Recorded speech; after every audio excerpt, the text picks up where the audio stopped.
Donc, bonjour à tous, merci pour l'organisation de ces journées d'études sur le gel. Donc, moi, je suis conservateur-restaurateur de métaux et d'objets techniques. Je travaille essentiellement à la baie de Saint-Maurice. Et donc, je vais vous parler d'un des cas qui m'occupe et qui va m'occuper dans les mois à venir, qui est la chasse de la baie d'Antenne, dont vous voyez un détail ici, qui est un objet du XIIIe siècle, en cuivre argenté. Et puis, cette conférence, comme il y a aussi souvent des appels pour partager des expériences, je me suis dit, voilà, dans ma jeune carrière, depuis 10 ans, j'ai eu quelques expériences avec les gels. Je me suis dit, c'est l'occasion de vous parler de ça. Alors, vous verrez, parfois les protocoles sont discutables. J'essaierai d'expliquer ce que j'aurais fait mieux aujourd'hui avec plus de connaissances sur les gels et les complexants. Donc, soyez indulgents. Ma première expérience sur les gels de complexants, c'était sur cet objet, qui est un quart de cercle mural du XVIIIe siècle, qui appartient au musée des Confluences à Lyon. Et donc là, le travail avait été d'étudier et de restaurer cette pièce en vue de la mise en exposition dans le nouveau musée. Et un des problèmes d'altération que présentait cet objet, c'est ce laiton verni piqueté que vous avez probablement déjà remarqué sur ce type de collection. Et donc là, le problème, c'est qu'on a un vernis qui a une certaine dureté, mais il est plus mou que les produits de corrosion qu'on souhaite retirer. Donc tout de suite, les moyens mécaniques, ils étaient un petit peu éliminés parce que dès le moment où on arrive en fait à retirer les produits de corrosion, on retire aussi le vernis. Donc c'est aussi pour ça que je m'étais orienté assez rapidement vers les complexants. Quand on travaille, que ce soit dans un travail de master comme c'était le cas ici, ou en indépendant, au fin fond d'un atelier ou chez soi, on n'a pas toujours les produits à disposition, le matériel à disposition. Donc ça fait aussi partie du contexte de travail dans lequel on évolue. Ici, j'ai eu l'occasion de tester un certain nombre de produits. J'ai eu de la chance parce qu'à cette époque, je ne connaissais pas bien ces produits et le restaurateur avec qui je travaillais, qui est Stéphane Crevat à Lyon, avait ce matériel chez lui, donc j'ai pu aussi bénéficier de son fond d'atelier, si on veut dire. Et donc j'avais testé pour le nettoyage certains de ces complexants qui sont affichés ici. Donc voilà, vous les connaissez, c'est ceux qu'on a vus et revus durant la journée. Et à ce moment-là, je les avais appliqués avec du Tylose 1000. L'idée, c'était simplement d'avoir un produit que je pouvais simplement manipuler, déposer dans la surface sans que ça aille partout. Et puis, dans ce cas de figure, ça me convenait très bien. Je n'avais pas besoin d'un gel rigide. Là, pour l'essai, j'avais fait un temps de pause de 60 minutes. Et puis, quand j'avais mesuré mes pH avec du papier pH, je n'avais pas de pH mètre pour mesurer mes pH à ce moment-là, donc j'ai des pH qui sont arrondis, on va dire, à l'unité. Je m'étais dit, ouais, mais j'ai un vernis. On se dit, peut-être que j'ai meilleur temps de travailler dans un milieu neutre. Enfin, c'est une vue de l'esprit parce que je n'avais pas connaissance de la sensibilité de ce type de surface. Donc, j'avais fait un peu de la soupe où j'avais mélangé un EDTA disodique et tétrasodique. J'obtiens un pH 7. Je me dis, ça a l'air de marcher. Allons-y comme ça.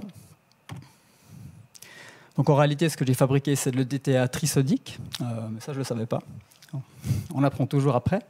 Et c'est ce mélange-là, donc cette EDTA trisodique avec un pH de 7 à 5% pendant 15 minutes, j'avais réduit le temps de pause, qui avait donné le meilleur résultat. Donc on voit ici le détail sur la slide, où on a retiré en fait tout l'encrassement, on a retiré aussi les produits de corrosion, on va dire superficiels, plus volumineux, et on retrouve une surface qui est toujours oxydée, mais qui déjà redonne une certaine lisibilité au vernis. Donc, fort de cette expérience, j'ai décidé d'appliquer ça sur toute la surface. L'avantage du Tylose, c'est aussi que on peut en préparer facilement, rapidement, et l'appliquer aussi avec une certaine rapidité, ce qui m'a permis en fait de traiter en une seule fois toute la surface. Et puis vous voyez là le résultat. Alors j'ai eu beaucoup de chance parce que ça a marché. Parce que je n'ai pas utilisé de tampon. Je suis dans un pH où normalement le DTA n'est pas tamponné. Donc en fonction de ce qui est passé en solution, mon pH aurait pu bouger du mauvais côté. Il s'avère qu'il n'a pas bougé, ou en tout cas il n'a pas bougé du mauvais côté, parce que je ne l'ai pas mesuré. Donc je suis très content que ça ait marché. Voilà, c'est des expériences, des fois on ne maîtrise pas tout. Et aujourd'hui, évidemment, le travail, j'aurais appliqué différemment le travail ici, et j'aurais fait des tests probablement avec des gels rigides, j'aurais mesuré mes pH avant-après, j'aurais travaillé dans différentes zones de pH, etc., etc. L'autre problématique, c'est le rinçage. Parce que comme je n'ai pas utilisé un gel rigide, ben, en surface, il peut se passer plein de choses. Probablement qu'il reste des complexants, probablement qu'il reste du tylose. Donc on rince comme on peut, on rince plusieurs fois. On a l'impression qu'on a fait un rinçage poussif, alors qu'en fait on est passé 3 à 4 fois dessus. Mais il n'y a aucun moyen de le vérifier. Donc ce genre de pratique, aujourd'hui, ben, j'affinerais en tout cas ces éléments-là. J'ai pas osé aller voir l'objet, alors je ne sais pas si vous l'avez vu. S'il a complètement bougé, je ne crois pas. Quand on a un couple qui fonctionne, on continue avec. Donc là, c'est toujours le tylose et le DTA, cette fois disodique, où là, c'est dans un travail en tant qu'indépendant sur des pièces de monnaie en argent et cuivre. Et donc voilà, c'est des pièces que vous avez probablement déjà vues. C'est très agréable de travailler au complexant sur ce type de collection. On a un état avant-après très satisfaisant. Le problème, c'est que à l'époque, j'avais fait de l'immersion puis du gel local quand il fallait retoucher et que les corrosions étaient plus épaisses. Sauf que sur ces pièces, on a quand même des matériaux qui sont très poreux. Une fois, voilà, on a extrait le cuivre a été quand même lessivé, donc la pièce est quand même poreuse. Donc lorsqu'on fait ce type de traitement, on peut s'attendre à que les complexants restent piégés malgré tout dans la pièce, en tout cas dans les porosités de la pièce. L'autre limite de ce traitement, c'est qu'à ce moment-là, je n'ai pas eu un rapport très intéressant avec le conservateur de cette collection, qui était Numismat, où j'ai essayé d'amener toutes les questions qu'on peut avoir quand on débute. Jusqu'où vous voulez aller, quel est votre but de restauration, c'est la lisibilité, l'identification, la conservation, la présentation. Parce qu'en fonction du devenir de cette pièce, on pourra aller à différents niveaux d'intervention. Alors, on y allait un peu au feeling. Et puis les seules fois où j'y suis allé un petit peu moins dans l'intervention, 3 mois après, la pièce me revenait, où il revenait en disant cette pièce n'a pas été restaurée.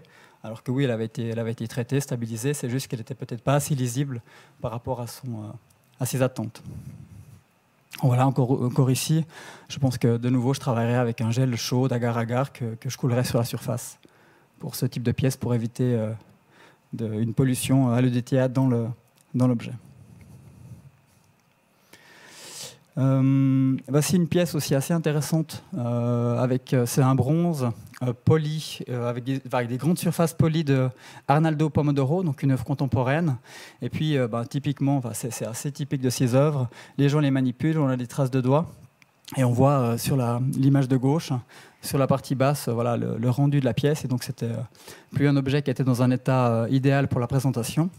Donc là, la demande a été de retraiter cette surface. Et puis, pour éviter d'avoir à repolir la surface, parce que polir, ça veut dire beaucoup de choses. Ça veut dire déjà enlever de la matière. Il y a plein de niveaux de polissage, plein d'états de surface possibles. Donc, c'est quelque chose qui peut devenir assez compliqué et fastidieux. Donc, j'avais fait des essais de nettoyage par complexant. Et puis là, comme on est sur des surfaces un peu plus grandes, l'objet est grand comme ça, j'ai pas mis d'échelle. J'avais appliqué avec un papier buvard, donc j'avais remplacé, au lieu d'utiliser du gel, j'avais utilisé du buvard, et puis ça avait... c'est déjà fini ? Donc j'avais remplacé avec un papier buvard et ça fonctionne assez bien. On peut le mettre sur des surfaces verticales, ça colle avec le liquide. Et puis j'avais, je crois, réussi à donner satisfaction à la conservatrice à ce moment-là. Et puis comme on a des surfaces qui sont tout à fait denses, il est facile de les rincer là pour le coup abondamment, sans trop de problèmes. Donc on n'utilise pas toujours du gel pour ce type de surface. Donc c'était juste un exemple d'une autre solution. Mais rentrons dans le vif du sujet et où j'en suis maintenant dans ma compréhension des gels et des complexants. Donc, dans le cadre de mon activité à l'abbaye de Saint-Maurice, on étudie et on restaure 2 chasses reliquaires du Moyen-Âge. La première a été restaurée, qui était la grande chasse de Saint-Maurice, qui était entièrement en argent et en argent doré. Donc, celle-ci a pu être entièrement traitée avec l'électrochimie, chose qu'on maîtrise à l'atelier de restauration de Saint-Maurice. Et cette chasse, elle a d'autres problèmes, aussi du XIIIe siècle. C'est que c'est une chasse en cuivre, argenté, partiellement doré, guilloché, ciselé, tout ce que vous voulez. Donc une surface on va dire, très accidentée, avec des tout petits reliefs. Et comme on a du cuivre dessous, moi je m'attends avec l'électrolyse à faire un dépôt de cuivre réduit. Donc je sais très bien que si je travaille comme j'ai l'habitude de le faire, il va y avoir des taches noires partout et ça peut, après c'est très compliqué de rattraper ça. Donc, au moment, c'était en 2018, on avait proposé un sujet à une étudiante qui maintenant est diplômée, Sabine Devec, qui a fait son travail pour développer une méthode de traitement des surfaces en cuivre argenté avec des gels de complexant. Donc, elle était venue vous présenter à ceux qui étaient là il y a quelques années la problématique de son travail, mais pas les résultats de son travail. Et donc, j'en profite aujourd'hui pour vous présenter les grandes lignes de ce qu'elle a fait, ses résultats, et ensuite comment moi, je récupère ces résultats, ou je souhaite récupérer ces résultats pour l'appliquer sur l'objet. Donc là, on voit très bien en haut à droite sur la slide des points verts. Donc c'est sûr et certain qu'on a des produits de corrosion du cuivre. Il n'y a pas besoin de faire des grandes analyses pour le savoir ici. Donc Sabine, en 2019, avait choisi un certain type de coupon. L'idée, c'était de reproduire la surface d'un cuivre argenté, sauf que on avait fait des analyses et on s'est rendu compte que c'était argenté au mercure, chose assez rare d'ailleurs. Donc, on pourra peut-être en parler en off, mais c'est quelque chose qui a assez peu été analysé pour des objets de cette période et de cette taille-là. Donc, comment on reproduit un cuivre argenté au mercure? Il n'y a pas beaucoup de monde qui le fait, si ce n'est personne, donc il faut trouver une autre solution. Donc on a essayé de reproduire plutôt les produits de corrosion qu'on pouvait s'attendre à trouver en surface, donc de les décliner en différents coupons. Donc on a du cuivre avec des oxydes, du cuivre avec des sulfures, argent-sulfure, cuivre argenté par un dépôt électrolytique qui a été volontairement abrasé et ensuite sulfuré, et un cuivre argenté ciselé pour reproduire un petit peu le type de surface qu'on a. Le choix des gels, elle a balayé tout un nombre de gels existants. Elle en a gardé 3 à la base, donc c'est la Gerhardt, le Nevec et la gomme Gelane, aussi pour des questions de compatibilité avec les complexants qu'elle prévoyait d'utiliser. Mais très rapidement, parce que vous voyez, on a déjà beaucoup trop de variables pour l'essai, donc il y a un seul gel qui a été conservé, c'est le Nevec. Pour le choix de l'agent actif, l'idée à la base, c'était de se dire, bon, on sait qu'on a des produits qui marchent sur les complexants qui marchent sur le cuivre, mais est-ce qu'on n'a pas des produits aujourd'hui, en 2019, qui peuvent couvrir tout le champ, et puis à la fois traiter l'argent et le cuivre? Mais il s'avère que non, sauf si entre-temps quelque chose est sorti du tiroir. Donc elle était venue à la conclusion qu'il fallait faire un double traitement avec des complexants EDTA et puis TAC pour le cuivre, et puis ce qui se trouvait dans la littérature, la thiaurée et le thiosulfate d'ammonium pour l'argent. Sauf que là, vous connaissez la thiaurée, elle pose beaucoup de problèmes, et donc comme nous, à Saint-Maurice, on est capable de traiter les surfaces par électrolyse, on a décidé d'annuler la partie nettoyage chimique pour l'argent et se concentrer donc avec une réduction électrolytique au pléco. Donc d'avoir finalement un traitement en 2 temps, nettoyage par complexant, puis ensuite nettoyage électrolytique pour les produits, les sulfures d'argent qui n'étaient pas dissous par les complexants. Voilà juste une slide pour résumer un peu son travail. Donc il y a beaucoup de choses qui ont été faites. Je ne vais pas revenir sur tout, on n'a pas le temps aujourd'hui avec le temps qui est prévu. Mais sur cette slide, on a sur la gauche les tests qui ont été faits sur les plaquettes de cuivre argenté, ciselées en haut, abrasées en bas. Donc les abrasions ont été faites à la main, à l'œil, enfin à la main et contrôlées à l'œil, sinon c'est un peu compliqué. Donc il n'y a pas de systématique. Donc en fonction, entre 2 coupons, on peut avoir des différences d'abrasion, et donc ça pose des problèmes de reproductibilité. Mais toujours est-il qu'on voit ici les résultats, et l'idée c'était de faire un test où on nettoyait uniquement avec le pinceau électrolytique, le pléco. Et puis un autre test, on faisait un pré-traitement avec un gel de complexant, et puis ensuite le traitement avec le pléco, et on regardait, on faisait une analyse voltamétrique avant-après pour regarder quels étaient les produits de corrosion qui étaient dissous ou ajoutés en fonction des traitements qui étaient utilisés. Alors là, je suis bien en peine de vous dire quelle couleur correspond à quel état, c'est juste pour vous montrer le type de tracé qu'elle produisait. Et donc, pour ceux qui ne connaissent pas, chaque pic va correspondre à un produit de corrosion spécifique. Et l'idée, c'est de mesurer avant, après. Et si ce pic a disparu, c'est que le produit qu'on a utilisé a enlevé le produit de corrosion. Donc les résultats de ce travail, pour faire bref, c'était que le DTA tétrasodique a un pH ici de 10,9. Donc j'imagine qu'il n'a pas tamponné, c'est simplement le résultat de sa préparation, était celui qui donnait les meilleurs résultats visuels et aux voltammétries. Donc c'est les deux coupons qui sont au centre, tandis que le disodique, on voit sur la partie basse, elle avait mesuré qu'il y avait des créations de nouveaux sulfures de cuivre pendant la voltammétrie, parce que quand on fait le nettoyage électrolytique, on va dégager du soufre, et ce soufre, dans ces conditions-là, réagit avec le cuivre qui était dessous. Donc on a créé des produits de corrosion qu'il n'y avait pas à la base. Donc il faut faire attention quand on a deux matériaux en contact. Et puis sur la gauche, le TAC avait donné des résultats assez bons visuellement pour la plaquette en haut, et assez médiocres pour la plaquette en bas. Donc voilà, on en était à la fin de son travail, c'est dire, bon, le couple complexant pinceau électrolytique semble être la direction à prendre pour traiter la chasse de long terme. Mais il n'y a pas d'arrêt sur cette solution-là, avec ce pourcentage-là, ce temps-là, voilà. Parce qu'il fallait évidemment tester ça sur l'objet. Donc ça avait été fait. Donc son travail avait été fait à une époque où on ne savait pas si l'objet pouvait être traité. C'est pour ça qu'elle n'a pas eu accès à l'objet pour faire ses essais. Et donc elle a dû se baser uniquement sur les coupons. C'était une contrainte assez forte.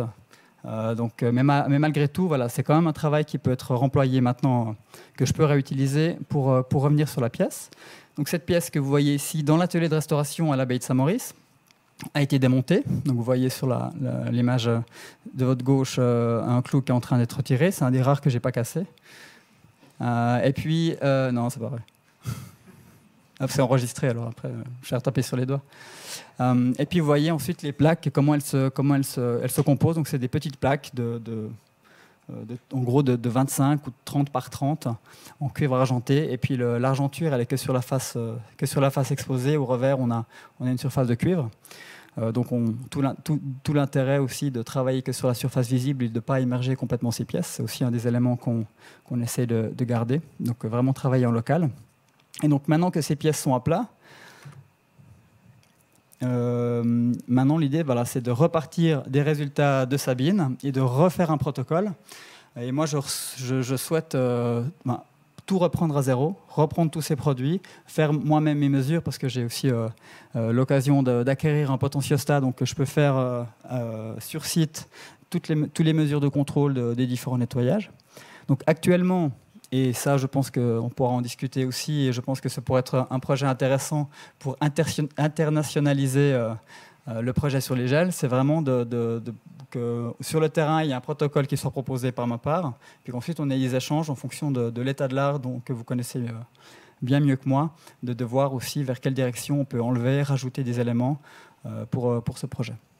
Donc actuellement, l'idée, c'est de faire un pré-traitement, c'est plus vraiment un pré-traitement, mais une première phase de traitement avec un gel d'agar-agar pour des questions de coût, appliqué à chaud entre 3 et 4%, ça je dois encore affiner cet élément-là, préparé au micro-ondes. Et puis de tester des complexants disodiques, tétrasodiques et le TAC à différents pourcentages en 1, 2 et 5. Pour l'instant, c'est ça les valeurs que je souhaiterais explorer. Et puis on pourrait très bien intégrer les métabolites pour les hydrogels, comme on l'a vu par la présentation de Luana. Est-ce que ces produits-là peuvent avoir un intérêt pour nettoyer les produits de corrosion du cuivre sur cet objet?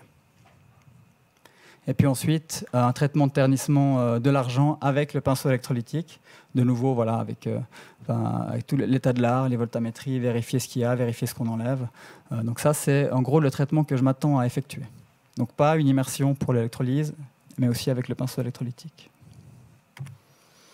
Donc je disais reprendre des coupons, mais quels coupons? On s'est rendu compte que les coupons qu'elle avait utilisés étaient difficilement lisibles ou interprétables. Est-ce qu'on n'a pas meilleur temps d'utiliser un alliage cuivre-argent pour avoir un mélange des produits de corrosion de cuivre et d'argent ensemble sur une même surface, plutôt que d'avoir un cuivre pur, un argent pur ou un cuivre argenté? Voilà, tout ça, ça se discute. Voilà, pour certains qui ont l'habitude de préparer des coupons, c'est toujours un moment délicat parce que tout repose là-dessus quand on fait ce type de recherche. Donc il ne faut pas trop se planter quand on démarre. Voilà, pour l'instant, je suis encore un petit peu bloqué sur cette étape de prendre la bonne décision ou la moins pire décision par rapport au coupon. et puis comment les vieillir. Tout le reste, voilà, le protocole a été établi par Sabine, et puis j'appliquerai la même idée.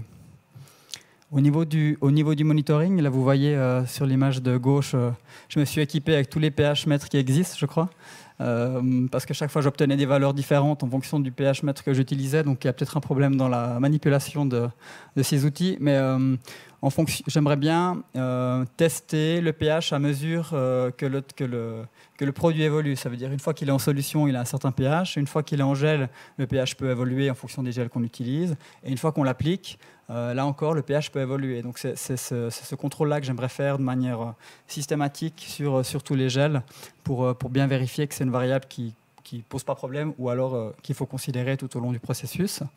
Je ne l'ai pas parlé, mais j'aimerais vraiment varier tous les pH. Donc jouer avec du disodique, mais pas comme il sort une fois mélangé, mais vraiment de le mettre à 5, de le mettre à 4,5, de le mettre à 5, de le mettre à 6. Idem pour le tétrasodique, à 9, à 10, à 11. Parce que le pH, pour ce type de surface, a vraisemblablement un impact assez fort. Et ne serait-ce que pour la reproductibilité, c'est quand même bien de faire varier aussi cet élément-là. Puis j'ai l'impression que dans les publications, ce n'est pas un élément qui ressort souvent. Et puis au niveau des contrôles, vous voyez sur la droite l'exemple, vous avez déjà vu avec les gels avant, les électrolyses en gel d'un exemple. Ben là, c'est avec une goutte. Donc on a la rallonge de l'électrode, un fil de platine, et puis on fait des voltammétries sur une zone qui est la taille d'une goutte de liquide. Et puis on peut obtenir en fait la nature du produit de corrosion. Et puis l'idée, c'est de faire des comparaisons à toutes les étapes du travail pour voir ce qu'on enlève, ce qui peut tout d'un coup apparaître aussi pendant le traitement. Voilà. Donc l'analyse visuelle évidemment aussi, qui est quand même un élément important pour nous, qui est quand même assez fiable, je crois. Et puis je m'interrogeais aussi sur les possibilités de faire la colorimétrie, parce que je sais que certains d'entre vous l'ont fait. Je m'intéresse plus à ce que je laisse que ce que j'enlève en réalité, parce que ce que je contrôle, c'est plutôt le résultat plutôt que l'extraction. Mais la colorimétrie pourrait être intéressante. D'autres interrogations et ça, je ne vois pas comment je vais y répondre à part en travaillant sur l'objet directement. Quel est le rôle du mercure dans le processus de complexation et dans le processus de réduction? Parce que dans les analyses fluorescence X qu'on a fait, c'est assez surprenant, mais on a plus de mercure que d'argent. Donc ça veut dire qu'il y a quand même une grosse quantité de mercure résiduel qui reste dans cette surface. Donc ça, c'est quelque chose d'assez intéressant qu'on semble avoir trouvé. Voilà, encore faut-il en discuter. Qu'est-ce que j'avais encore mis ? Pour l'analyse des produits de corrosion, est-ce qu'on a vraiment besoin de faire toute une batterie d'analyses très pointues pour identifier le ternissement? Parce que plus on va chercher loin, plus on a quelque chose de complexe peut-être qu'on ne peut même pas exploiter pour le traitement pratique. Donc est-ce que les voltammétries seraient suffisantes? Actuellement, c'est ce que je pense, mais ça se discute. Est-ce que les voltammétries, pour contrôler mes tests, je les fais à la goutte, comme je vous ai montré, ou alors est-ce qu'on utilise le pinceau électrolytique qui commence à être amélioré, sauf que on a une moins grande acuité, une moins grande précision. Est-ce que c'est suffisant ou pas? Ça, c'est ouvert. Et puis, quel serait l'intérêt de mesurer le potentiel de corrosion? Alors ça parle peut-être pas à ceux qui n'ont pas fait d'électrolyse ou d'électrochimie. Pendant l'application des gels de complexant, c'est quelque chose que Sabine avait aussi testé, mais qu'elle n'avait pas interprété. Et peut-être de voir, en suivant le potentiel de corrosion, on pourrait déjà prévoir l'intérêt ou pas de tel ou tel gel de complexant.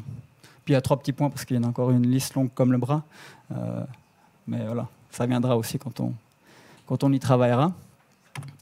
Puis je crois que c'est tout. La suite, donc on publie, on a un petit site internet où on essaie de suivre un petit peu, d'être à jour avec ce qu'on fait. Donc ça s'appelle opusagaunum.ch. Donc je vous invite à aller voir un petit peu. Il y a une sorte de blog où on publie un peu mois après mois les différentes choses qu'on a faites. Donc vous verrez surtout le travail qui a déjà été réalisé sur l'autre chasse, où là c'était plutôt un travail d'électrochimie. Mais sur cet objet, on a commencé à publier. Voilà. Toutes les communications qu'il y a eu aussi aujourd'hui, ça fait quand même réfléchir sur nos pratiques. Typiquement, la colorimétrie, comme je disais, le fait d'appliquer le gel avec un pistolet, c'est aussi très intéressant. Je m'étais aussi renseigné, mais mes plaques, on est entre deux. On est entre l'intérêt de venir pulvériser ou l'intérêt de mettre un gel directement à chaud, parce qu'on est sur 30 cm par 30 cm. Les reliefs sont quand même très fins. On a quand même envie d'aller un petit peu travailler dedans. Donc il y a quand même quelques limites techniques qu'il faudra encore évaluer.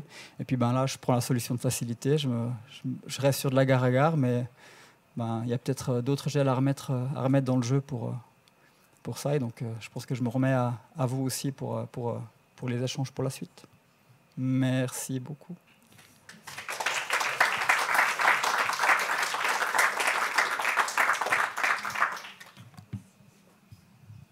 On a un peu de retard, 10 minutes de retard, mais je ne sais pas s'il y a des questions ou si on les regroupe un peu après, comme vous voulez. Une petite question. Moi, je suis restauratrice de bois doré, art décoratif, donc bois doré. Juste quand j'entends à un moment donné parler d'argent sur du cuivre, est-ce que par-dessus cette argenture, il y avait un vernis? Est-ce que vous avez observé la présence d'un vernis? Non, selon ce qu'on a observé jusqu'à maintenant, il n'y a pas de vernis. Mais il y a aussi des dorures, hein, on voit là sur l'image, donc c'est argenté et partiellement doré, donc on a vraiment une double couche. Et puis c'est argenté au mercure, ça c'est quelque chose d'assez rare, voire quasi unique. C'est unique, en tout cas à ma connaissance, sur les recherches qu'on a fait dans la littérature sur un objet de cette dimension. Donc là, on est devant quelque chose d'assez étonnant. Il y a des petites broches ou des fausses monnaies, oui, ça a été identifié, mais pas sur des objets de cette taille. Et puis les dorures, elles sont a priori aussi au mercure, ça c'est beaucoup plus courant. Et par contre, si vous regardez, l'application, elle est quand même très particulière. Voilà, c'est vraiment pas propre du tout. Voilà, ça déborde beaucoup. Voilà, donc on s'interroge aussi sur l'artisan qui a travaillé là-dessus, parce que autant l'argenture, c'est peut-être un tour de force, et la dorure, elle est par contre assez baveuse pour le coup. Parce que je pense, en voyant ça, je pense en fait à leur partie. Il y a des recherches qui ont été menées, et notamment en Allemagne, c'est des grands spécialistes de leur partie, c'est-à-dire que leur partie, c'est principe de doré avec une feuille d'argent et une feuille d'or martelée. Elles sont battues chacune de leur côté et après elles sont martelées. Alors la raison, on ne la connaît pas en fait. En parlant avec plein de spécialistes partout dans le monde, on ne sait pas pourquoi. Et en même temps, ça me fait un lien aussi au cuir doré qui sont des feuilles d'argent recouvertes d'un vernis. Et en même temps, la dorure à l'argenture dite économique au 19e, qui est une dorure avec une feuille d'argent sur du bois, sur les cadres, avec un vernis par-dessus. En fait, c'est pour ça que je vous posais la question, savoir si on pouvait... imaginer qu'il y ait un vernis qui se soit altéré, qui ait existé. Voilà, tout simplement. Alors non, a priori, c'est pas le cas. Là, on est vraiment sur... comme on a notre base, c'est pas du bois, c'est du métal. Il y a des méthodes qui permettent de lier très fortement, par le mercure notamment, la couche d'argenture ou de dorure. Et on a plus l'habitude de la dorure. D'accord, merci.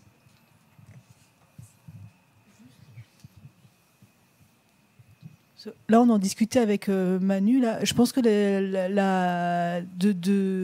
caractériser mieux les produits de corrosion avec une telle présence de mercure, ça vaudrait peut-être le coup parce que c'est peut-être pas les mêmes qu'habituels et donc c'est peut-être pas inutile, quoi.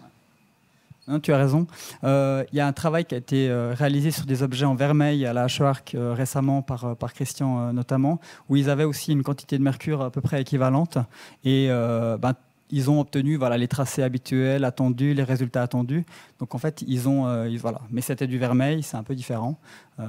Mais ils n'ont pas eu d'effet secondaire lié à ça. Là, c'est un peu différent. On a de l'argent. Pour le coup, il n'y a pas de publication, mais effectivement, ça pourrait être intéressant de le faire. Parce qu'on a, c'est un projet qui est financé par des privés, donc on a un certain budget sur lequel on peut jouer, faire cette analyse et passer là. Donc voilà, et puis on a la main là-dessus.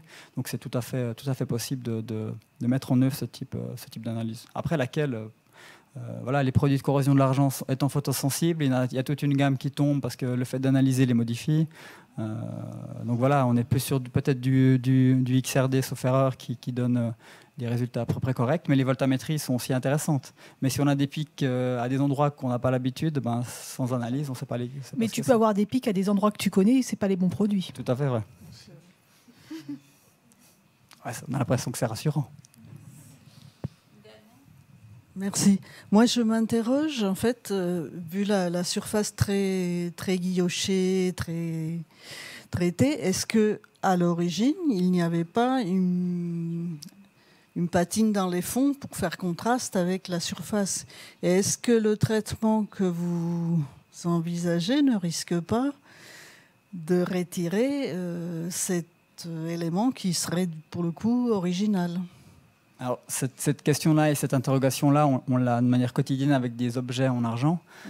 Je pense qu'il faut les prendre tous séparément. Je ne parle pas de cet objet-là, mais de manière générale, c'est des objets qui ont quand même subi énormément d'entretien avec des méthodes abrasives. Et donc, ce qu'il y a dans les creux aujourd'hui n'est pas forcément un produit de contraste original, que cela a été voulu ou pas. Donc, il y a aussi cet élément-là, voilà, sur la durée, la longue vie de ces pièces. C'est toujours très compliqué parce que quels sont les produits de contraste? Soit on a un produit de contraste comme du noir de fumée, par exemple, ça existe, ou alors on va artificiellement ternir l'objet et puis polir la surface en laissant le fond sulfuré. Mon expérience dans la pratique du nettoyage électrolytique, c'est que pour aller nettoyer le fond de ces creux, il faut déjà se donner du mal. Donc on va déjà traiter tout ce qui est en surface, et puis pour aller dans ces zones en creux qui ont une certaine épaisseur, un mélange d'encrassement, de produits d'entretien et de plein de choses, il faut déjà y aller pour avoir un argent complètement métallique. Donc dans tous les cas, on garde un petit contraste. Mais clairement, on peut tout à fait poser la question dans quelle mesure c'est pas un peu artificiel, mais c'est ouvert. Disons que ce n'est peut-être pas le produit de patine d'origine, mais c'est quand même une image qui a été faite pour être vue d'une certaine façon. Et de ce point de vue, on peut dire que l'essai dans les creux, on est en phase avec l'original et avec l'objectif de l'artisan qui avait peut-être pas comme objectif d'avoir une surface uniformément brillante. Ouais. Mais on n'a pas vu cette pièce, et comme toutes les autres d'ailleurs, au moment où elles sont fabriquées, donc c'est quelque chose de très compliqué.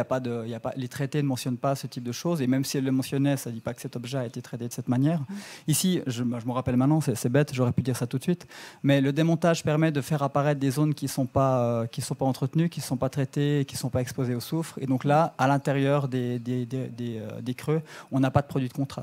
Donc ça peut être un élément de réponse, mais on pourra toujours dire que le produit de contraste a été appliqué après le montage. Enfin, voilà, il y a plein de mais on est vigilant à ça, on y est sensible, mais bon, question compliquée. Bien. De rien. C'est la suivante.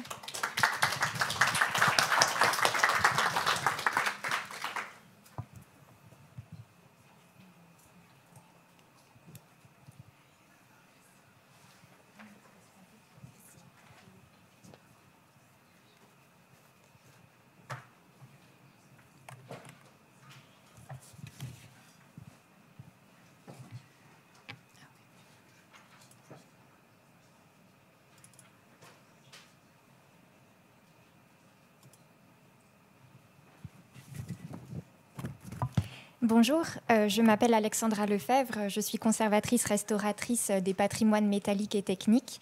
Et aujourd'hui, j'aimerais vous présenter un retour d'expérience suite à des essais d'application de gel de complexant sur des tôles d'acier bleui, ayant pour visée le nettoyage sélectif de corrosion ferreuse sur ce médium.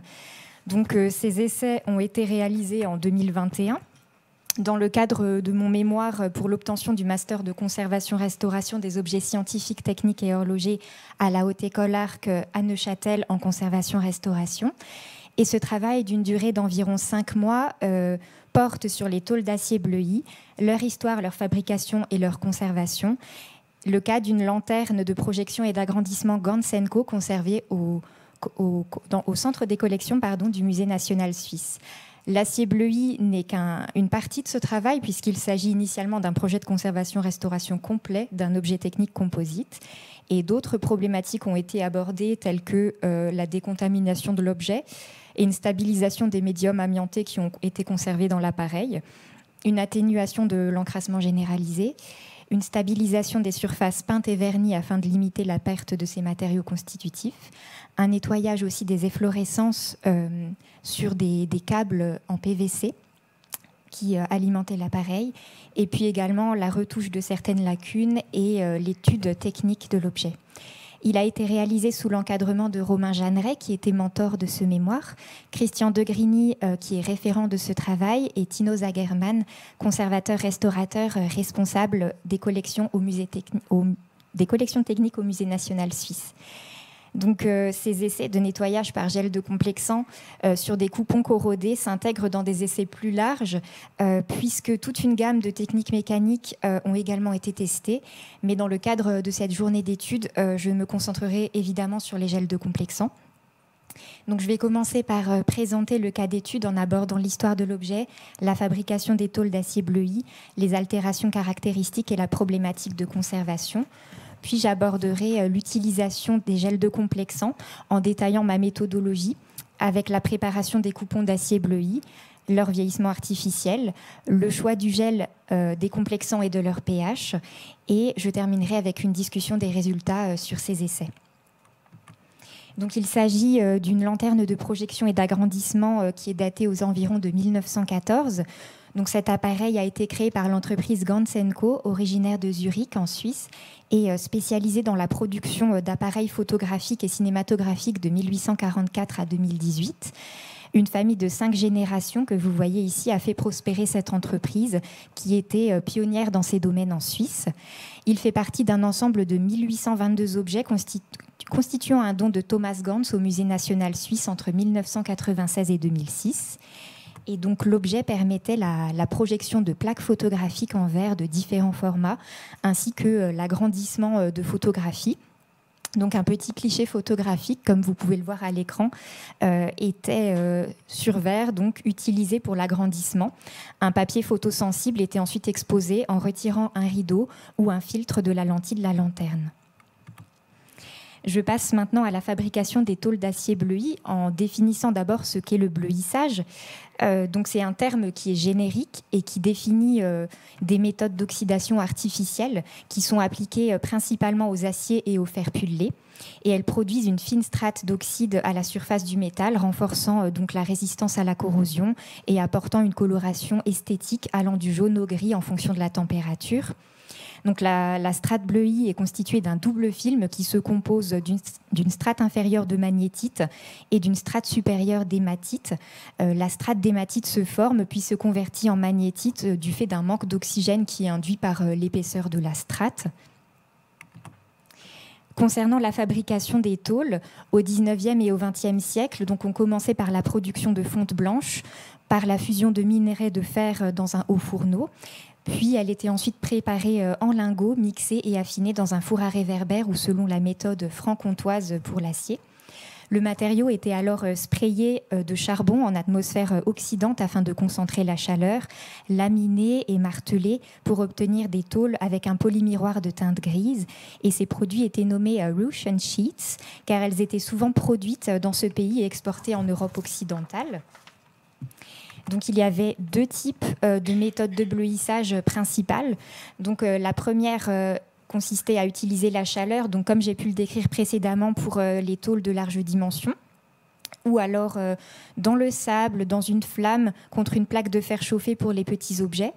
Et alors la méthode chimique par des bains de métaux fondus qui pouvaient être composés de plomb, d'étain, ou de zinc et chauffé à une certaine température pour atteindre la teinte désirée. Et cela était commun également dans de l'huile de lin.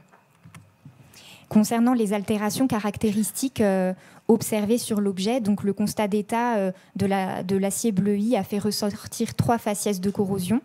Donc d'abord une corrosion par piquration qui formait des cavités à la surface du métal et qui est présente généralement sur les tôles, sauf sur les zones qui étaient couvertes donc par un autre matériau et donc protégées. Elle est constituée d'une strate moyennement adhérente de couleur rouge, orange ou noire. On a pu également observer une corrosion filiforme se développant sous la forme de filaments. Des centaines de petites zones localisées au fond de la lanterne sont concernées. Et elle est composée d'une strate très adhérente de couleur noire. Enfin, une corrosion filiforme étendue qui se développait sur les parties latérales supérieures de la lanterne et de manière complètement généralisée à l'avant de l'objet. Donc les zones de pliage et d'emboutissage sont également concernées et elle est caractérisée par une strate inférieure de filaments noirs recouverte par une strate épaisse de produits de corrosion rouge-orangé. Concernant la problématique de conservation, donc l'impact de la corrosion sur les tôles d'acier bleui est principalement lié à des préoccupations qui sont esthétiques. Bien que stables, ces produits de corrosion donnent un aspect plutôt négligé à l'objet, témoignant de son abandon, car une grande partie des corrosions se sont développées après une exposition à la condensation lors de la phase d'abandon de l'objet. Donc la perception de la surface miroitante bleuie est entravée par ces produits de corrosion épais. Et donc après discussion avec le responsable de la conservation-restauration des objets techniques du Musée national suisse, Tino Zagerman, il a été décidé d'opérer un retrait sélectif des produits de corrosion qui n'étaient pas présents sur les tôles avant sa décommission. Et donc l'hématite et la magnétite constituant la strate bleuie devant être préservés et les produits de corrosion volumineux comme la kaganéite par exemple diminués. Donc je passe maintenant au vif du sujet, les gels de complexants. Donc les méthodes mécaniques sont celles vers lesquelles les conservateurs-restaurateurs se tourneraient préférentiellement pour traiter ce type d'altération. Cependant, nous avons souhaité explorer le potentiel du nettoyage chimique par le biais des complexants pour tester un retrait sélectif des produits de corrosion. Si des tests de nettoyage mécanique ont été effectués dans cette étude, ils ne seront pas détaillés ici, afin de se focaliser sur ces tests chimiques. Donc, des coupons métalliques ont été préparés et fabriqués à partir de l'alliage EN 1025 en 3 dimensions afin de reproduire les orientations des tôles de la lanterne et ses angles de pliage. La méthode de bleuissage choisie est inspirée des techniques appliquées au 19e, début 20e. Les coupons ont été poncés mécaniquement, puis bleuis par chauffage à 300 degrés pendant 100 minutes, puis leur surface altérée avec un scalpel et par sablage pour recréer certains défauts observés sur l'objet. Et ils ont été ensuite, pour la moitié d'entre eux, corrodés artificiellement avec une méthode inspirée de la norme EN ISO 9227 sur la corrosion à l'aide de brouillard salin. Et donc une solution de chlorure de sodium a été choisie car elle permet une humidité relative avoisinant les 78%. Donc 3 phases sèches de 16 heures et 2 phases chaudes et humides de 8 heures ont permis la corrosion des coupons. Concernant le choix du gel, des complexants et des pH, un seul gel a été choisi pour limiter les variables. Le gel rigide d'Agar Arts de chez CTS a été retenu au vu de sa bonne rétention des solutions, pour la quasi-absence de résidus déposés sur la surface traitée, mais aussi pour permettre la comparaison des résultats entre chaque test. Une concentration unique de 4% a été choisie pour ces gels, mais 2 préparations distinctes ont été réalisées à titre de comparaison.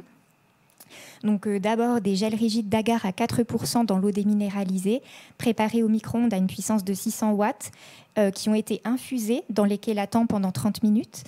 Et ensuite des gels d'agar à la même concentration, préparés de la même façon, mais avec des chélatans directement inclus dans le mélange. Donc ils ont été ensuite versés dans une surface plane afin d'obtenir des feuilles d'une épaisseur de 3 mm, puis ont été appliqués sous forme de pastilles sur les coupons. 4 complexants utilisés en conservation-restauration et mentionnés dans les publications ont été sélectionnés. Donc, il s'agit de l'EDTA, du triammonium citrate, du DTPA et de l'acide citrique, en veillant à rester dans leur zone tampon, alors excepté pour le pH 8,5 de l'acide citrique. Donc la réduction des ions Fe3+ en ions Fe2+, étant plus à même de se produire dans un milieu neutre, nous avons donc choisi des pH neutres à, je dirais, légèrement basiques pour faire ces tests. Et donc pour la première phase de test au complexant, une concentration faible unique de 1% a été retenue. La variable de ces tests étant ici le pH, et les solutions ont été tamponnées à l'hydroxyde de sodium et à l'acide acétique car nous n'avions pas d'acide chlorhydrique à disposition dans l'atelier. Donc le temps d'application a été de 20 minutes. Et une seconde phase de test a été réalisée avec une concentration de 0,025 millimoles, conformément aux recommandations de Paolo Cremonesi. Et donc les solutions ont été tamponnées cette fois-ci à l'hydroxyde de sodium et à l'acide chlorhydrique. Des pastilles de gel sans agent actif ont aussi été testées sur les coupons afin d'en observer les effets. Donc je passe aux résultats. Les gels obtenus avec les chélatans inclus directement dans le mélange semblent avoir une action chimique légèrement plus marquée avec les produits de corrosion et la strate bleuie des coupons. On observe sur les coupons corrodés que les gels de DTA ont une action qui est légère sur les produits de corrosion. Le triammonium citrate et le citrate au pH de 6 avaient une action forte sur le retrait des produits de corrosion, mais endommageaient la strate bleuie jusqu'à sa sous-strate gris clair. Le dicitrate et le tricitrate ont produit une action similaire avec un jaunissement de la strate bleuie, probablement lié au chauffage des gels. Et on remarque aussi que les gels d'eau sans agent actif ont une très légère action sur les produits de corrosion. De par la faible adhérence de certains produits, ceux-ci ont été décrochés de la surface par le gel. Concernant les gels de DTPA, donc, on observe bien ici en fait l'attaque chimique des gels sur la surface bleuie qui a été attaquée jusqu'à la strate bleu foncé. Quant aux essais sur les coupons bleuis, pour tester l'innocuité des traitements sur la surface d'origine, on observe que le gel de DTA au pH de 6 a dissous la strate bleuie jusqu'à cette même sous-strate bleu foncé. Les gels de DTA au pH de 7, de 10 et de 12, ainsi que ceux de citrate, ont même entraîné un verdissement ou à minima un marquage de la surface. Et donc, seuls les gels de triammonium citrate au pH de 7,5 et de 8,5 n'ont pas endommagé la strate bleuie. Mais donc les essais sur coupons présentent évidemment des limites et ne sont pas totalement représentatifs d'une surface historique. En appliquant le triammonium citrate au pH de 7,5 et 8,5 sur l'objet, la strate bleuie a été réduite jusqu'à sa sous-strate gris clair. Donc, c'est la strate qui est juste en dessous de la strate finale. Un retrait sélectif n'a donc pas été possible dans le cas de la lanterne. Donc, passons à la discussion des résultats. Donc, ce projet a montré que la strate bleuie est très adhérente et résistante mécaniquement, mais qu'à contrario, elle s'est avérée relativement sensible aux méthodes chimiques. Néanmoins, les tests effectués au triammonium citrate se sont montrés concluants sur les coupons et pourraient peut-être éventuellement inspirer des pratiques sur d'autres objets. Donc, les méthodes de nettoyage au gel de complexant n'ont pas été retenues, mais le protocole d'essai permettant de tester rapidement une large gamme d'agents actifs peut-être inspiré, et la mise en œuvre des essais par gel de complexant a pu être réalisée en une journée. Donc, ce que vous pouvez voir à l'écran, c'est la combinaison des 4 méthodes de nettoyage mécanique qui ont été utilisées pour le traitement des tôles. Donc d'abord, l'utilisation de laine d'acier 000 qui a été délicatement frottée sur la surface corrodée pour retirer les dépôts pour le retrait des produits de corrosion peu adhérents à adhérents. Elle peut être appliquée avec un bâtonnet de bois dans les zones difficiles d'accès. Un pinceau souple en nylon a ensuite été utilisé pour retirer les dépôts de corrosion générés par l'utilisation de la laine d'acier. La gomme flexible Caran-d'Ache, dont la référence est notée à l'écran, est frottée sur la même surface pour agglomérer les produits de corrosion restants avec les pelures de gomme. Et un outil plat en acier qui est nommé par certains restaurateurs le Magic Tool est utilisé sur les produits de corrosion très adhérents pour les racler de la surface sans marquer la patine. Donc, le protocole peut être répété jusqu'à ce qu'une surface lisse soit perçue sous les doigts. Et bien sûr, l'avancement doit être contrôlé avec des lunettes loupe jusqu'à la limitos ou surface d'origine. Et donc, après le retrait des produits de corrosion, un coton badigeon imbibé d'éthanol est appliqué à 2 reprises sur les surfaces pour retirer les possibles dépôts de gomme et de corrosion restants. Et donc, cette méthode peut être employée sur des objets non démontables car elle ne nécessite aucun rinçage. Je vous remercie pour votre attention.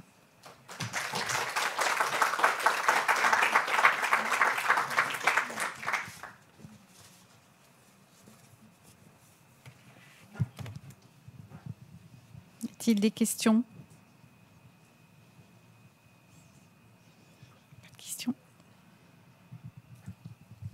C'est pas une question, mais c'est pour montrer l'intérêt aussi du gel pour faire des tests avec des petits plots d'agar, des tests de traitement chimique. Je trouve que c'est toujours intéressant aussi d'utiliser l'agar pour tester différentes formulations.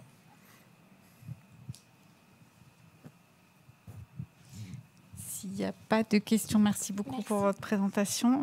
Comme on est un petit peu en retard, on va passer tout de suite à la dernière intervention.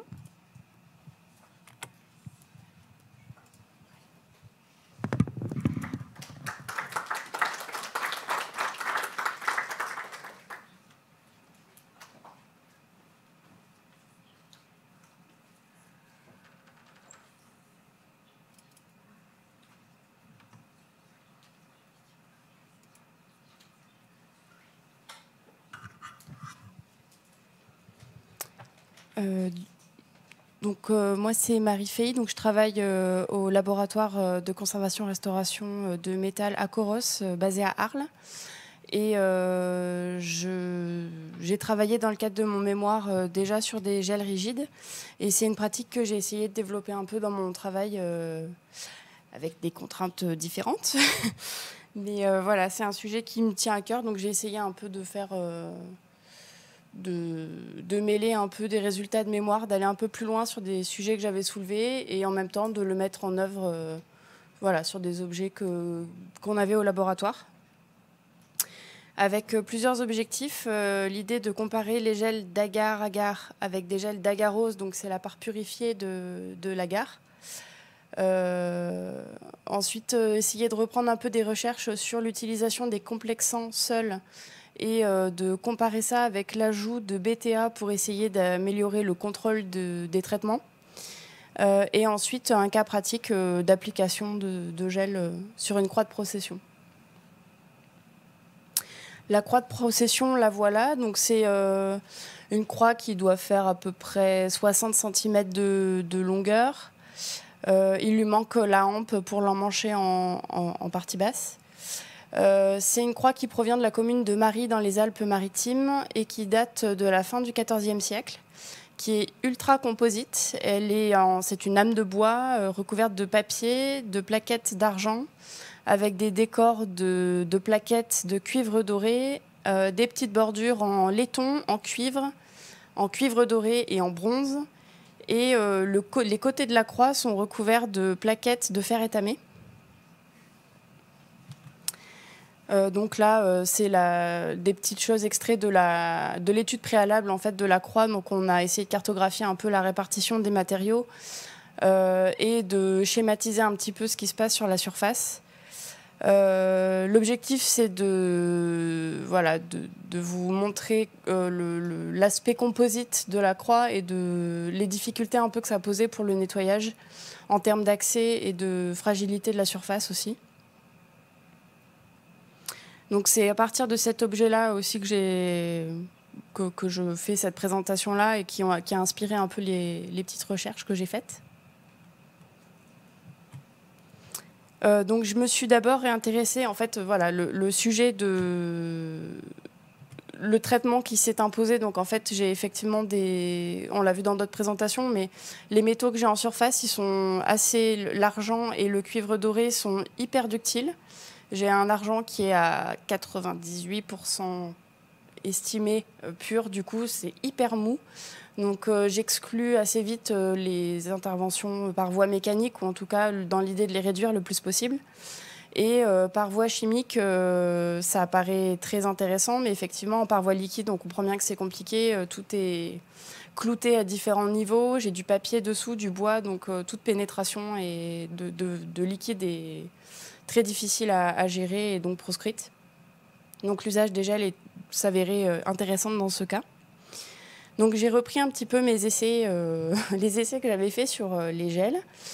Et dans le cadre de mon mémoire qui concernait en fait le nettoyage sélectif de surfaces métalliques composites, j'avais utilisé de l'agarose. Donc c'est le gélifiant purifié de l'agar-agar, c'est-à-dire que l'agar-agar est composé d'agar-rose et d'agaropectine, qui est naturellement présent dans l'algue, et en fait l'agaropectine n'a pas d'intérêt pour le traitement, et c'est l'agarose qui fait la partie gélifiante. Donc l'agarose avait un intérêt particulier dans le cadre de mon mémoire parce que j'avais travaillé dans un milieu en surveillance électrolytique des traitements, et je me suis demandé un peu s'il y avait réellement un intérêt supérieur à utiliser de l'agar purifié par rapport à l'agar-agar. Donc j'ai fait des petits tests de résistance au pH, de concentration, d'application aussi de gel chargé, en comparant vraiment les deux pour voir s'il y avait une différence ou pas. Donc j'ai utilisé de l'agar-art de chez CTS et l'agarose que j'avais utilisé pendant mon mémoire, donc l'OEEO standard de chez ITW Reagent. Je vais dans le mauvais sens. Donc les petits tests que j'ai faits, c'est des tests de paillasse, donc c'est vraiment tout simple. J'ai essayé de charger les gels, donc j'ai pris 4% 4% en masse pour la concentration du gel d'abord. Et j'ai essayé de faire varier le pH avec des bandelettes de papier pH pour voir, en fait, retester un peu la gamme pH que pouvaient supporter les gels. Le résultat, c'est que en comparant vraiment l'agarose et l'agararte, j'ai pas grande différence de réaction des gels en fait, si ce n'est que l'agararte est toujours un petit peu plus jaune à l'utilisation que l'agarose, mais elle en est pas moins transparente. Et j'ai un comportement qui se tient, le gel se tient de pH 2 à pH 10, et ça se complique un peu dans des pH plus élevés. Et j'ai essayé aussi de faire des... Alors oui, et autre chose pour le pH. Donc j'ai utilisé de l'acide acétique pour acidifier le pH et de la soude pour rendre le pH plus basique. Et j'ai observé une réaction que je n'avais pas encore constatée avec la soude. Au contact du gel, quand je fabrique le gel, en fait, j'ai une réaction instantanée du gel qui devient jaune fluo au moment où je mets le gel dans la solution avec la soude. Et en chauffant, en fait, en continuant de chauffer pour atteindre ma température de 90 degrés pour la gélification optimale, je me rends compte qu'en fait, le mélange commence à brunir. Et ça reste brun et surtout, ça prend pas. Ça fait une texture un peu caramel et en fait, on peut rien faire avec. Donc voilà, l'agarose est peut-être un poil plus résistant à pH 13 et encore, je ne sais pas vous dire si c'est dans ce cadre-là. Moi, j'ai eu la même sensation avec les deux gels. Difficile de dire si c'est vraiment la qualité de l'agarose ou si c'est juste une petite différence de manip avec les variables que j'ai à l'atelier, quoi. J'ai essayé aussi de faire varier la concentration des gels pour voir si l'agarose se tenait mieux, comme il est plus pur. Est-ce qu'il a une meilleure tenue en fait, à faible concentration que l'agararte? Et en fait, je suis descendue jusqu'à 0,5% et ça se tient très bien en gel. La différence que j'ai à plus basse concentration que 2%, c'est qu'en fait, le gel, il est toujours rigide, mais il a un aspect mouillé. Donc, dans l'idée de ne pas intervenir par voie liquide, en fait, on mouille la surface quand même en dessous de 2%. Donc, le gel se tient toujours, mais il n'a plus cette qualité de toucher sec à l'utilisation. Je l'ai essayé en direct sur la croix. Donc, avant application de gel, la croix a été dépoussiérée et il y a eu un nettoyage de l'encrassement avec des solvants au coton, au bâtonnet de coton suite à des pré-tests. Donc, la surface est exempte a priori de dépôts exogènes qui pouvaient réagir avec le gel. En tout cas, tout ce qui était soluble dans les solvants est parti. Donc, je me retrouve normalement sur plutôt une couche avec de la ternissure et des produits de corrosion. Donc le protocole que j'ai appliqué, c'est celui qu'on avait mis en place pour les tutos qu'on avait travaillé ensemble. Donc j'ai vraiment repris le même protocole, une application à chaud à la seringue et un temps de pause de 20 minutes. J'ai laissé 20 minutes et j'ai eu un bleuissement progressif du gel, ce qui me laissait entendre qu'il y avait un traitement qui était en cours sur plusieurs minutes. Enfin voilà, du coup l'impact, le temps de pause avait un impact sur le traitement. Puis ensuite le gel était pelé. Après intervention, donc j'ai bien un nettoyage visuellement efficace à la fois sur la surface en argent et la surface en cuivre doré. Et je n'ai pas observé de différence probante entre l'agararte et l'agarose, donc voilà, les deux gels ont bien fonctionné et voilà. Du coup, j'ai repris un petit peu tous mes paramètres et je les ai comparés.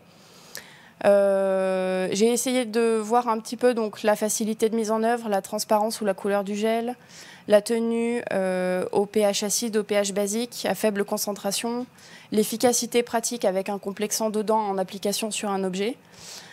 L'électroneutralité, d'où ma question de tout à l'heure, c'est parce que je l'ai testé dans le cas de l'agarose et pas sur l'agararte, donc c'est en vue d'une application éventuelle en électrochimie. Et le critère du prix, évidemment, qui rentre en compte dans ce cadre-là. Donc en fait, le résultat de ces essais, c'est qu'il n'y a pas de différence probante entre l'Agarart et l'agarose, si ce n'est que l'agarose est 8 fois plus cher que l'Agarart, et qu'on ne peut pas le concentrer 8 fois moins pour avoir le même résultat. Donc, dans le cadre des essais pratiques que j'ai menés, en tout cas, l'Agarart est parfaitement bien indiqué et vaut pas moins bien que l'agarose. Donc en fait, pour la suite des traitements, j'ai utilisé de l'Agarart. Et j'ai voulu reprendre aussi un test que j'avais fait.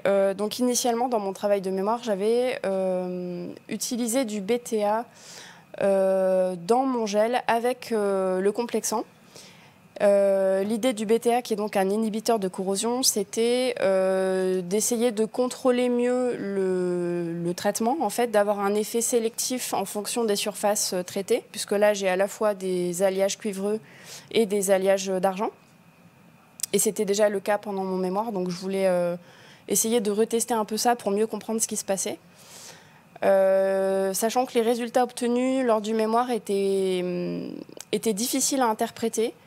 On n'était pas bien sûr de ce qui se passait réellement dans le gel, donc il y avait de toute évidence une compétition de réaction entre la complexation avec l'agent actif, le complexant, utilisé pour le nettoyage, et la réaction d'inhibition. Donc je me suis dit, je vais refaire un test pour voir un peu ce que ça donne dans un autre contexte, sur un autre objet. Le résultat, c'est que j'ai un traitement efficient sur les différents métaux avec le gel de complexant seul, et que j'ai un nettoyage qui n'est pas efficient pour les deux types d'alliage quand je rajoute du BTA dedans. Donc ma conclusion là, c'est que visiblement, le pourcentage de BTA qui est ajouté dans ma solution, en fait, il a fait compétition directe avec le complexant, et que j'ai probablement pas du tout eu d'effet nettoyant, et que mon BTA est venu protéger complètement ma surface. Donc, bon, ça m'a permis de voir que du coup, là, le BTA, en tout cas, cette concentration-là, dans ce contexte-là, n'est pas indiquée pour nettoyer. En fait, c'est probablement trop inhibiteur, en fait, pour provoquer une réaction de nettoyage. Par contre, ce que ça a mis en évidence, parce que j'ai par la suite réalisé d'autres tests de nettoyage, c'est que j'ai eu du mal à nettoyer au complexant les zones où j'avais posé un gel de BTA. Donc en fait, le pouvoir inhibiteur du BTA, il fonctionne super bien en gel aussi, parce qu'en fait, j'ai eu vraiment du mal à défaire ce complexe de BTA pour accéder à la surface dessous.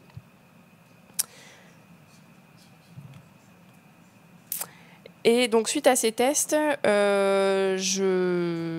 j'ai choisi un protocole pour nettoyer la croix. Donc, j'ai choisi de la nettoyer. Donc, j'ai fait, je vous disais tout à l'heure, d'abord un dépoussiérage, ensuite un nettoyage au solvant. Donc, il y a eu white spirit puis acétone. Et sur cette surface-là, j'ai donc appliqué un gel de triammonium citrate dans l'Agarart. Donc, le TAC à 5% et le gel préparé à 4%. Donc selon le protocole gel métaux, avec 2 chauffes et une application à la seringue à chaud. Les résultats, donc je trouvais ça intéressant aussi d'avoir le gel d'avoir le résultat du peeling et d'avoir le gel en négatif. Et effectivement, sur des surfaces qui sont assez accidentées, ou en tout cas où il y a beaucoup de décors, et en plus la corrosion n'est pas homogène, on a vite fait d'oublier un petit bout de gel qu'on a oublié de retirer. Et du coup, le fait d'avoir le peeling, ça aide aussi effectivement en négatif à savoir à quel endroit on a peut-être oublié un petit morceau. Et ce qui était intéressant aussi, c'est que j'ai pas la photo, après le peeling, la surface est toujours aussi, en apparence, c'est toujours corrodé. Et en fait, c'est au moment de nettoyer avec un coton que tout le ternissement s'en va. Donc, pour moi, il y a une vraie nécessité, après la pose du gel, à venir ramasser en surface ce qui a été solubilisé. Donc, j'ai fait l'opération sur la croix. J'ai fait l'opération 2 fois. Une fois, donc je suis allée jusqu'à 30 minutes de pause avec un gel de TAC à 5%. Après traitement, j'ai refait un traitement avec un TAC à 2%. pour aller dans les zones qui étaient... J'ai fait un traitement, par contre, j'ai refait le traitement sur l'ensemble de la surface pour essayer d'avoir un résultat pas perturbé avec mes frontières de gel ou pas avoir de démarcation. Mais je l'ai moins concentré pour voilà, pas aller trop loin sur les surfaces déjà nettoyées. Tout a été nettoyé au coton à l'eau déminéralisée en tampon ou en roulant un peu le coton sur la surface. Et après ça, j'ai fait un gel d'eau. Donc pour vraiment aller chercher les dépôts que j'aurais pas pu avoir au coton. Et assez vite après le nettoyage, j'ai posé 2 couches de vernis paraloïde B44 à 10% dans l'acétate d'éthyle. Et j'ai eu quand même une petite réaction. Donc ça, c'est en gros la surface avant et après traitement de nettoyage et de protection. Et ce que j'ai observé quand même, et ce qui, pour moi, va être aussi un terrain de recherche après, c'est que assez vite, donc après mon nettoyage, j'ai posé mon vernis et en fait, j'ai vu réapparaître des zones de ternissement qui étaient vraiment importantes et localisées. J'ai vu ces zones-là réapparaître en ternissement sous le vernis 24 heures après la pose du nettoyage et du vernis. Donc, pour moi, la problématique du nettoyage par gel, mais aussi par d'autres méthodes, en tout cas sur ce type de surface, c'est derrière la protection. Parce qu'en fait, ça repart en corrosion hyper vite. Quelquefois, c'est observable, même à l'œil nu, après nettoyage, ça reternit presque aussi vite que le traitement a été fait. Et du coup, pour moi, ça soulève d'autres questions sur la protection de ces surfaces, en particulier sur du patrimoine liturgique ou sur des objets historiques où vraiment on va chercher cette surface brillante. Et derrière, qu'est-ce qui se passe en fait? Une fois qu'on a cette surface brillante, en fait, quels sont les traitements à mettre en œuvre pour vraiment conserver cet état-là de niveau de nettoyage atteint? Et pour moi, il y a une vraie difficulté à voilà, peut-être sur développer des revêtements ou quoi. Et je reste aussi sur l'idée que l'application du BTA, alors est-ce qu'éventuellement dans un gel de rinçage à l'eau, on ne peut pas envisager de mettre du BTA en protection? Moi, des tests que j'ai faits, j'ai la sensation que le BTA joue aussi un rôle protecteur sur l'argent, sur le cuivre, mais aussi sur l'argent. Donc, ça serait voilà, quelque chose à voir peut-être. Est-ce qu'en gel de rinçage, on ne peut pas ajouter un peu de BTA pour essayer de faire un petit traitement préventif de surface avant l'application d'une protection?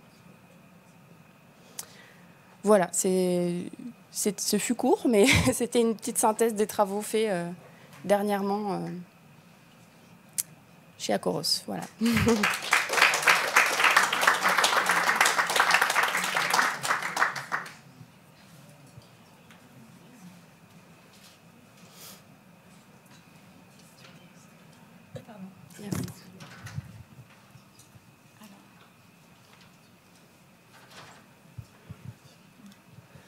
Merci pour la présentation. Je me permets de faire un commentaire sur les protections pour ce type d'objet, puisque j'ai la chance d'en avoir quelques-uns sous ma garde, dans une abbaye, hein, donc j'ai la garde d'un trésor. On a, nous, la chance de replacer ensuite ces pièces après restauration dans un climat contrôlé. Donc on est vraiment dans un cas idéal, et donc on a le luxe de ne pas se poser la question d'apposer une couche de protection. Pour avoir eu à retirer une couche de protection une fois, je pense que on le souhaite à personne. Donc voilà, ça avait posé beaucoup de questions sur la nécessité ou pas de poser des revêtements. Ça dépend beaucoup du contexte dans lequel l'objet retourne. Il n'y a pas de solution idéale. Moi, a priori, mais aussi c'est par mon expérience luxueuse, je suis contre ces revêtements, parce qu'ils peuvent poser plein de problèmes. Typiquement, tu as eu ce redépart de corrosion qui n'est peut-être pas dû au fait que ça se reternit rapidement, c'est peut-être dû au fait qu'il reste des produits agressifs piégés sous un clou, entre deux plaques, et puis ça réagit ensuite. C'est pas forcément une interaction directe avec l'environnement, donc ça aussi ça peut faire réfléchir. Mais voilà, c'est sûr que cet objet, si ça retourne au centre-ville avec une pollution élevée, et puis que c'est manipulé ou que c'est encore en usage, et puis qu'après 3 jours, on voit que ça repart en ternissement, c'est sûr que la réflexion de cirer, de vernir va rentrer en ligne de compte. Alors malheureusement, j'ai pas la réponse à ça, mais c'est vrai que la conservation préventive, pour le coup, est quand même, à mon sens, une solution plus intéressante pour ces objets, surtout s'ils ne sont pas en usage ou s'ils ne sont pas présentés. C'est assez facile de le faire. Il y a des tissus qui permettent de capter le polluant avant qu'il réagisse sur la surface. C'est des solutions intéressantes. Mais c'est sûr que si c'est présenté dans un climat qui n'est pas maîtrisé, voilà, j'aurais de la peine à prendre cette décision. Ouais. Mais là, le projet, c'est de réexposer. Donc, c'est une croix qui est sortie en procession au moins jusque dans les années 1930. Et pour sûr, c'est plus cette croix-là qui sert lors des processions, c'en est une autre. Mais par contre, elle est toujours exposée dans l'église. Et l'église est soumise à tout type de variations. Il y a des travaux de restauration depuis 30 ans dans l'église. Ils n'ont jamais couvert les objets. Donc, l'église a pris feu, c'était un petit détail qu'ils avaient oublié de mentionner. Enfin bon, il y a eu l'église a une vie assez chargée et les objets sont au milieu et elle retournera dans l'église dans une belle vitrine, mais qui sera sous la chaire de l'église en bois. Donc je ne sais pas trop ce que ça va donner niveau pollution. Enfin voilà, du coup, c'est sûr qu'on est dans un contexte qui sera loin d'être idéal et l'environnement ne sera pas contrôlé, quoi. Okay. Merci.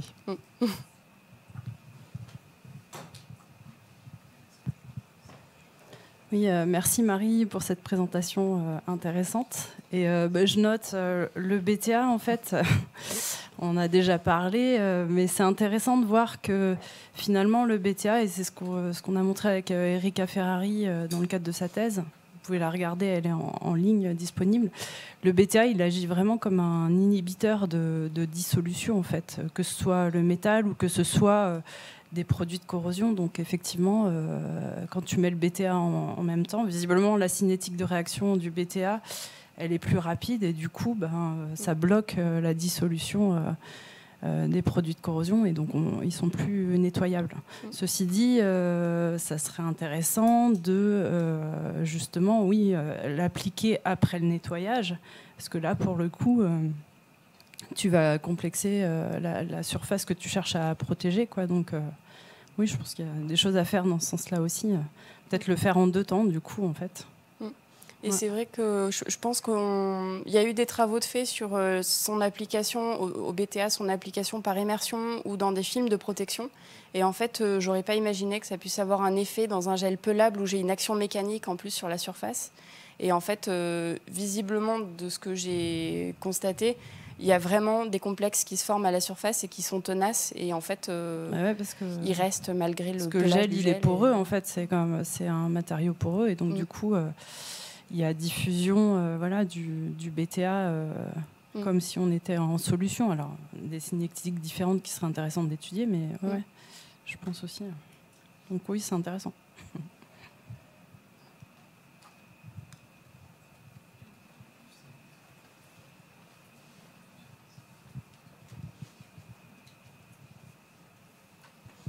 J'avais juste une question, Romain, par rapport à ce que tu disais sur la protection. Est-ce que toi, pour le coup, l'argent, tu le fais essentiellement électrolytique. Est-ce que derrière, tu fais un travail de polissage ou pas sur ton argent? Ou est-ce que tu laisses la surface brute telle qu'elle? Et si tu fais un travail de polissage, de fait, est-ce que c'est pas... Parce que le problème, c'est que si ça réagit, c'est parce que aussi tu as une porosité du métal. Et donc, il faut bien combler d'une manière ou d'une autre cette porosité du métal pour éviter l'hyperréactivité. Quand on fait une électrolyse sur l'argent, effectivement, on a toute la surface qui a été réduite, elle est plus poreuse qu'on enlève des choses. Donc évidemment, la densité change un petit peu. Là, on a un problème de vocabulaire, parce que quand on parle de polissage, c'est quand même une action bien précise au niveau mécanique. On aura une pâte à polir, où on va vraiment avoir une abrasion. Est-ce qu'on est en train est-ce qu'on avive, est-ce qu'on polit, est-ce qu'on écrouille, enfin bref, j'ai pas l'impression qu'il y a un vocabulaire qui explique ce qu'on fait ensuite, parce que simplement le travail qu'on va réaliser, c'est qu'on va prendre soit un coton, je prends un coton la ouate dans la main, ou alors un tissu non traité comme les tissus Selvit par exemple, et c'est ma seule action mécanique sur cette surface. Et évidemment, il y a des choses qui tiennent, il y a des choses qui partent, mais de toute façon, au final, on a quand même une action qui est moins grande que si on avait fait un nettoyage mécanique depuis le début ou un nettoyage chimique depuis le début. Mais il y a une petite perte de matière malgré tout dans le processus, mais elle est moins grande que d'autres techniques. C'est-à-dire qu'avec ton chiffon, en fin de compte, tu viens écraser, à défaut d'avoir le bon vocabulaire, tu viens écraser ta surface en argent pour tasser cette porosité nouvellement créée. Tu fermes quelque part un peu l'écart. En tout cas, c'est ce qu'on a en tête quand on le fait et c'est ce qu'on espère qu'il se passe. Edith a raison. Enfin, une autre terminologie que j'ai pas employée, c'est le brunissage. Donc c'est aussi ça. Mais le brunissage, ça se fait normalement avec une agate. Là, voilà. Donc voilà, au niveau du vocabulaire, voilà, j'ai l'impression que chaque fois que j'écris un rapport là-dessus, je change de vocabulaire pour être au plus près de ce que je fais, parce que j'ai pas envie. C'est pas du polissage. Ce serait faux de dire ça. Mais oui, c'est un traitement qu'on fait par après et dans nos conditions de nouveau. Enfin, c'est idéal. Donc c'est facile de dire qu'il ne faut pas protéger parce que nous, on n'a pas besoin de le faire, mais dans d'autres cas, ça peut se justifier. Mais dans notre cas, on a 20 ans de recul sur un objet traité par électrolyse et sans protection.